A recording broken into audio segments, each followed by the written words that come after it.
Okay, now I'm going to show you how to make kokenkaffe or steeped coffee and French press, because those brewing methods are just the same thing. It's just two different vessels. Now you can buy many different types of French presses on the market, and some of them have finer filters than others. They all do more or less the same job. It's just a matter of the amount of sediment you can get into the cup. But in my experience, you always get a little bit of sediment. The good thing about these brewing methods is that you get a lot of the oils, so you get a lot of sort of nice viscosity and mouthfeel when you drink the coffee. As always, you have to have good ingredients in order to make this coffee taste good. So you can't just buy any coffee, you need a good one. And which one I recommend depends on what you like. So I'm going to use 70 grams per liter of water. And since we're brewing a liter, I am using 70 grams.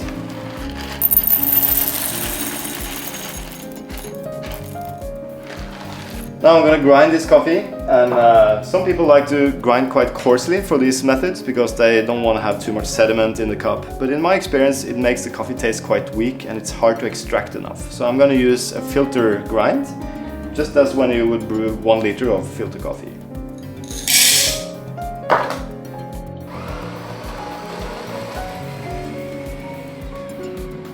Alright, now I'm going to get the kokenkaffe kettle, or the steeped coffee kettle. That's been boiling on the stove top. And just to get the water temperature a little bit down, I'm going to just take off the lid and let it stay there for maybe a minute. And while we're doing that, I can make the French press. So with the French press, I always put the coffee in first. And then we tear the scale, because I'm going to measure how much water I use. And this water is just off the boil from this water kettle, and I'm going to use 1000 grams of water, which means about a liter. You can measure it before you boil, that's no problem. Just make sure all the coffee gets wet when you pour, then you don't really have to stir it.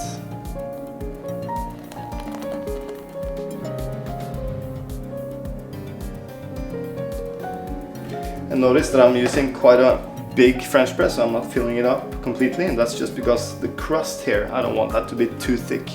So if you use an over-dimensioned French press, I tend to get a better result. I'm going to leave that for 4 minutes, and then we'll get back to it later.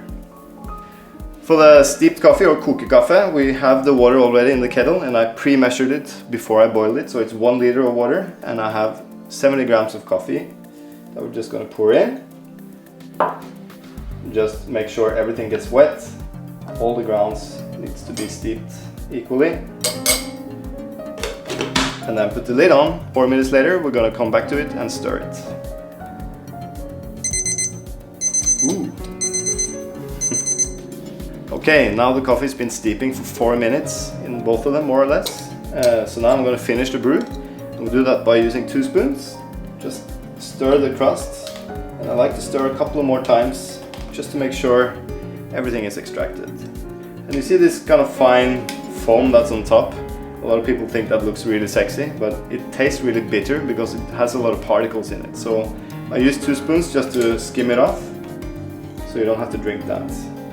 And also, if you're grinding too coarse, you'll have too many particles floating around on the top. That's a bad sign. You should grind a little bit finer than that. Now it's much easier to do the actual press, because now most of the grounds has fallen to the bottom, so it's much easier, there's less resistance to press.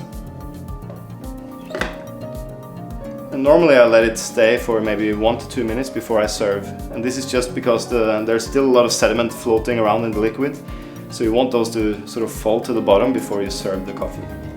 And the same goes for the kokenkaffe or steeped coffee. You can just stir in the surface of the coffee and then just skim the foam off.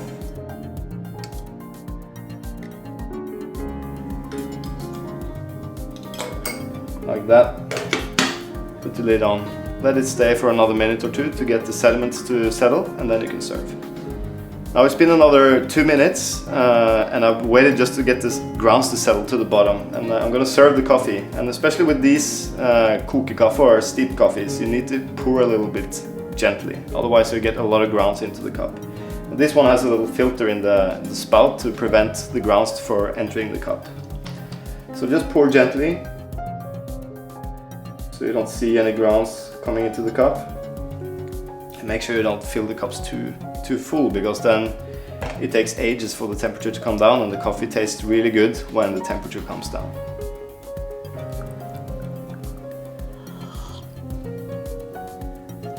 Wow. I love these coffees because you get this really beautiful rich mouthfeel from the oils that is still in the coffee that's not filtered out. So I really hope you enjoy it.